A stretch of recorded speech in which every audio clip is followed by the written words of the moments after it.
हमारे इस YouTube channel के सेगमेंट फास्ट न्यूज में आप तमाम का इस्तकबाल है। इस वीडियो में आप देख सकते हैं कम मिनटों में बहुत ज्यादा खबरें। तो आइए शुरू करते हैं वीडियो को और देखते हैं आज की ताज़ा तरीन खबरें।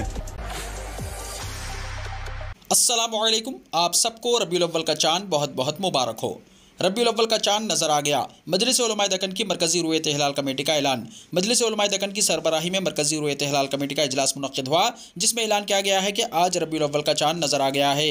कल 17 सितंबर 2023 बरोज़ इतवार फर्स्ट रबीउल अव्वल और 28 सितंबर 2023 बरोज़ जुमेरात को ईद मिलादुन नबी सल्लल्लाहु अलैहि वसल्लम मनाई जाएगी।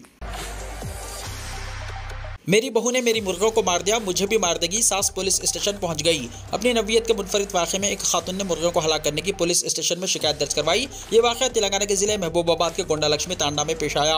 एक खातून जिसका नाम सात्वी बताया गया है, इसने पुलिस से की गई शिकायत में कहा कि वो मुर्गों को पाला करती है, तहम इसकी बहू ने इसकी मुर्गों को जहर देकर हलाक कर दिया है।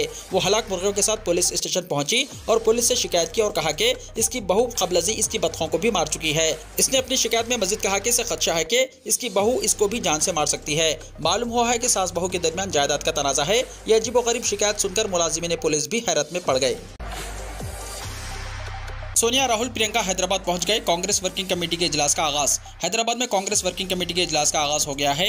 कांग्रेस लीडर सोनिया गांधी, राहुल गांधी, प्रियंका गांधी और मल्लिकार्जुन खड़गे कांग्रेस वर्किंग मीटिंग के लिए हैदराबाद पहुंच गए। पीसीसी के सदर रेवंत रेड्डी और सीएलपी लीडर भट्टी विक्रमार्का और दिगर कायदीन बशमूल अजमतुल्लाह हुसैनी ने शमशाबाद हवाई अड्डे पर उनका इस्तकबाल किया।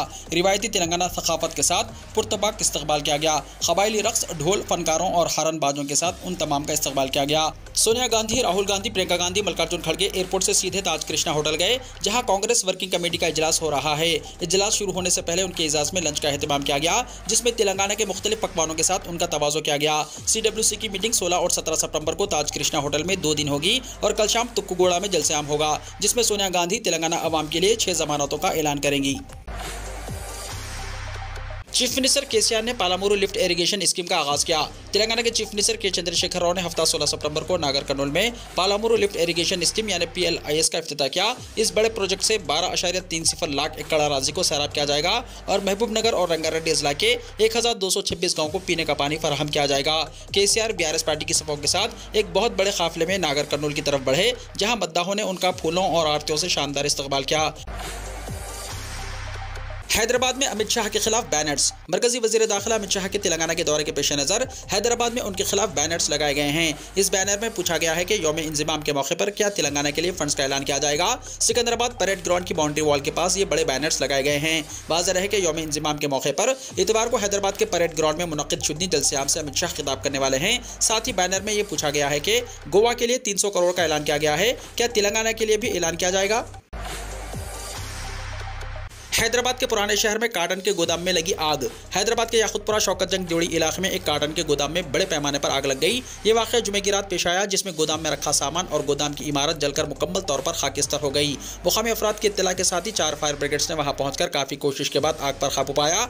आग के साथ कसीफ धुआं भी देखा गया। इस वाक़े में किसी के झुलसने या फिर किसी की मौत की कोई इत्तला नहीं मिली। इस हादसे में लाखों रुपए का सामान जलकर राख हो गया। अखिलियतों को माइनॉरिटी स्टेटस सर्टिफिकेट जारी करने तेलंगाना हुकूमत का फैसला। जिला कलेक्टर्स को हिदायत। तेलंगाना हुकूमत ने रियासत के अखिलियतों को तालीम और मुलाजिमतों के अलावा दिगर मकासद के लिए इस्तेमाल करने के लिए माइनॉरिटी स्टेटस सर्टिफिकेट जारी करने का फैसला किया है। इस सिलसिले में महकमा अखिलियती बहबूद ने रियासत के तमाम जिला कलेक्टर्स को हिदायत जारी की है कि वो रियासत के अखिलियतों बशमूल मुसलमान, सिख, ईसाई और जैन और बुद्ध मत को माइनॉरिटी स्टेटस सर्टिफिकेट जारी करे। सर्टिफिकेट जारी करने का इख्तियार तहसीलदार को सौंपा गया है। महकमा अखिलियती बहबूद ने इस खुसूस में दरख्वास्त फॉर्म का नमूना और सर्टिफिकेट का नमूना भी जारी किया है। सीनियर BRS लीडर तमुला कांग्रेस में शामिल। तेलंगाना में बरसर इख्तियार भारत राष्ट्र समिति यानी BRS के सीनियर लीडर और साबिक़ वज़ीर तमुला मीरा हफ्ते को यहाँ कांग्रेस में शमूलियत इख्तियार की। मिस्टर तमुला ने यहाँ ताज कृष्णा में कांग्रेस वर्किंग कमेटी की मीटिंग शुरू होने से ठीक पहले कांग्रेस की सरकर्दा लीडर सोनिया गांधी और कांग्रेस सदर मल्लिकार्जुन खड़गे की मौजूदगी में कांग्रेस में शमूलियत इख्तियार की। इससे पहले उन्होंने BRS से इस्तीफा दे दिया था। कोरोना वायरस से खतरनाक है निपाह वायरस। शरह अमवात 40 से 70%। ICMR ने जारी किया अलर्ट। बचाव का तरीका भी बताया। कोरोना वायरस के बाद मुल्क में निपाह वायरस के दाखिले ने हर किसी को खौफ में मुब्तला कर दिया है। जैसे ही केरला में निपाह वायरस के केसेस पाए गए हैं, तिब्बी इदारों ने वार्निंग जारी करना शुरू कर दी है। दरियास्ता Indian Council of Medical Research यानी ICMR ने कहा कि निपाह वायरस कोरोना से ज़्यादा खतरनाक है। निपाह इन्फेक्शन में अमवात की शरह 40 से 70% है, जबकि कोरोना में ये 2 से 3% है। ये कोरोना वायरस से होने वाली अमवात की शरह से कहीं ज़्यादा है। केरला में फिलहाल निपाह वायरस के 6 मामले सामने सामने आए हैं, जिनमें से 2 लोगों की मौत हो चुकी है। कोझिकोड जिले के तमाम तालीमी इदारों को 24 सितंबर तक बंद रखने का फैसला किया गया है। ICMR यानी Indian Council of Medical research के डायरेक्टर जनरल राजू बहल ने कहा कि केरला में निपाह वायरस के फैलाव को रोकने के लिए तमाम कोशिशें जारी हैं। उन्होंने कहा तमाम मरीज एक मुतासरा मरीज के राब्ते में हैं। मुख्तलिफ शोबों के माहिरीन पर मुश्तमिल एक मरकजी टीम भी जिले कोझिकोड पहुंची ताकि सूरत हाल का जायजा लेकर तदारुक इक़दाम तजवीज़ करे। कॉन्टैक्ट ट्रेसिंग के तहत 1000 से ज्यादा लोगों का पता लगाया गया है। ICMR के अहदेदार ने निपाह वायरस की रोकथाम और फैलाव के खिलाफ उठाए जाने वाले एहतियाती इक़दाम के बारे में भी जानकारी दी। उन्होंने बार बार हाथ धोने और चेहरे पर मास्क पहनने को कहा। राजू बहल ने कहा 4-5 इक़दाम हैं, इनमें से कुछ बिल्कुल वही हैं जो कोविड के खिलाफ उठाए गए हैं, जैसे बार बार हाथ धोना, मास्क पहनना। निपाह वायरस के फैलने की सबसे बड़ी वजह एक मुतासरा शख्स के राब्ते में आना है और फिर दूसरे लोगों का दूसरे शख्स से राब्ते में आना है जो मुतासरा शख्स से मिला है। इससे बचने के लिए अलाहिदगी बहुत ज़रूरी है। तन्हाई भी तहफ़्फ़ुज़ का एक तरीक़ा है। अलामत ज़ाहिर होने पर शख्स को खुद को अलग थलग करना चाहिए और फौरी तौर पर डॉक्टरों से रब्ता करना चाहिए। कर्नाटका में स्कूलों, कॉलेजों और यूनिवर्सिटियों में आइन की तमहीद पढ़ना लाजमी करार दिया गया। कर्नाटका हुकूमत ने स्कूलों, कॉलेजों में आइन की तमहीद को पढ़ना लाजमी करार दिया है। कर्नाटका में कांग्रेस हुकूमत ने सरकारी और निजी दोनों तरह के स्कूलों और कॉलेजों के लिए आइन की तमहीद को हर रोज़ पढ़ना लाजमी बनाने का फैसला किया है।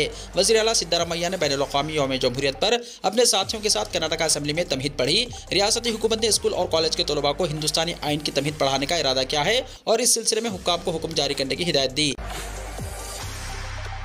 हमने किसी चैनल या एंकर का बाइकाट नहीं किया है, कांग्रेस लीडर पवन खेरा ने कहा। अपोजिशन इंडिया इत्तेहाद के कई टीवी न्यूज़ चैनल और एंकर्स के बाइकाट के ऐलान पर कांग्रेस लीडर पवन खेरा ने वाज़ेह किया है कि हमने किसी पर पाबंदी नहीं लगाई, बाइकाट नहीं किया और ना ही ब्लैकलिस्ट किया है। ये एक अदम ताउन की तहरीक है। हम मुआशरे में नफरत फैलाने वाले किसी के साथ ताउन नहीं करेंगे। हमारे वो दुश्मन नहीं है, कोई भी चीज़ मुस्तकिल नहीं है। अगर कल इन्हें ये एहसास हो गया कि वो जो कर रहे थे वो हिंदुस्तान के लिए अच्छा नहीं है तो हम दोबारा उनके शोज़ में जाना शुरू कर देंगे। हमारे वो दुश्मन नहीं है, कोई भी चीज़ मुस्तकिल नहीं है। मिड डे मील खाने से 100 बच्चे बीमार, खाने में जहर मिलाने का खदशा। बिहार के समस्तीपुर जिले के चांदचूर मथुरापुर गांव में वाक़ गर्ल्स मॉडल स्कूल में मिड डे मील खाने से तकरीबन 100 तालिबात बीमार हो गई। कुछ बच्चे कै कर रहे थे जबकि कुछ मतली की शिकायत कर रहे थे। स्कूल इंतजामिया ने फौरी तौर पर महकमे सेहत को इसकी इत्तला दी। महकमे सेहत ने एम्बुलेंस भेज दी। तमाम बच्चों को इलाज के लिए सदर अस्पताल लाया गया। तमाम बच्चों को सदर अस्पताल के इमरजेंसी वार्ड में दाखिल किया गया। इनकी हालत खतरे से बाहर बताई जाती है। बच्चों के लवाहिकीन का कहना था कि इन्हें स्कूल इंतजामिया ने बच्चों की तबीयत खराब होने की इत्तला दी थी। वो फौरन स्कूल पहुंच गए। वहां से वो अपने बच्चों को एम्बुलेंस में इलाज के लिए सदर अस्पताल ले गए। बच्चों के अहले खाना का इल्जाम है कि मिड डे मील में जहरीली चीज मिला दी गई। सदर अस्पताल के इमरजेंसी वार्ड में तैनात डॉक्टर PD शर्मा ने तमाम बच्चों का मुआयना किया। उन्होंने बताया कि बच्चों के लवाहिकीन से बात की गई तो उन्होंने बताया कि तमाम बच्चे जहरीला खाना खाने से बीमार हुए हैं। डॉक्टर ने बताया कि तमाम बच्चे महफूज हैं, बच्चे की हालत ठीक नहीं है, इसे इमरजेंसी वार्ड में दाखिल कर दिया गया। इस वाक़े के बाद पूरा महकमा तालीम खौफ में है। इतनी बड़ी तादाद में बच्चों की आमद से अस्पताल इहाते में कोहराम मच गया। हिंदुस्तानी तलबा के स्टडी वीज़ा फीस में इजाफा, बरतानवी हुकूमत का फैसला। बरतानिया की हुकूमत ने हिंदुस्तानी तलबा को एक झटका दिया है। गैर मुल्की तलबा के स्टडी वीज़ा फीस में इजाफा कर दिया गया है। फीस तकरीबन 127 पाउंड तक बढ़ा दी गई है। इजाफी फीस का इतलाक 4 अक्टूबर से होगा। बरतानवी पार्लियामेंट ने हाल ही में इस सिलसिले में एक कानून मंजूर किया है। बरतानिया के होम ऑफिस ने इंकशाफ किया कि स्टूडेंट वीज़ा की दरख्वास्त की फीस 490 पाउंड तक होगी। सयाहों के लिए विजिट वीज़ा फीस भी बढ़ा दी गई है। विजिट वीज़ा पर 15 पाउंड का इजाफा किया गया है। अब इस वीज़ा की कीमत 115 पाउंड हो गई है। यह सिर्फ 6 महीने की विजिट वीज़ा के लिए है। बरतानिया के इमिग्रेशन डिपार्टमेंट ने कहा कि नई फीसों का इतलाक 4 अक्टूबर से होगा। 2021-22 के सीज़न में हिंदुस्तान से तकरीबन 20,000 लोग तालीम के लिए बरतानिया गए। इस मुल्क में तालीम हासिल करने वाले गैर मुल्कियों में हिंदुस्तानियों की तादाद ज़्यादा है। हुकूमत ने कहा कि फ़ीस में इजाफे का मकसद ज़रूरी खिदमात फराहम करना है। हुकूमत का ख्याल है कि फ़ीसों में इजाफा तरजीही शोबों के लिए फंडिंग में भी इजाफा कर सकता है। सड़क हादसे में दूल्हा समेत एक ही खानदान के 9 अफराद की मौत। पाकिस्तान के जनूबी सूबे सिंध के जिले कोडगी में जुमे की रात एक सड़क हादसे में दूल्हा समेत एक ही खानदान के 9 अफराद की मौत हो गई। पुलिस के मुताबिक कोडगी में सुखर मुल्तान मोटरवे पर रोंदिनी दही इलाके में कंटेनर ट्रेलर ने गाड़ी को टक्कर मार दी। गाड़ी में दूल्हा समेत खानदान के 9 अफराद सवार थे। पुलिस, इमदादी टीमें और मुकामी अफराद ने मौके पर पहुंचकर मुकम्मल तौर पर तबाह होने वाली गाड़ी से 3 लाशें और 6 जख्मी अफराद को निकाला। पुलिस के मुताबिक तमाम जख्मियों ने अस्पताल में इलाज के दौरान दम तोड़ दिया। पुलिस ने बताया कि मुतासरा खानदान सिंध के जिले खैरपुर के कस्बे बाबरलुई का रिहायशी था। खानदान के लोग शादी की तकरीब में शिरकत के लिए मशरक़ी पंजाब जा रहे थे। वीडियो को लाइक शेयर कीजिए और हमारे इस YouTube चैनल को सब्सक्राइब करते हुए इसके बेल आइकॉन को भी प्रेस कर लीजिए ताकि हर आने वाली वीडियो का नोटिफिकेशन सबसे पहले आपको मिलता रहे।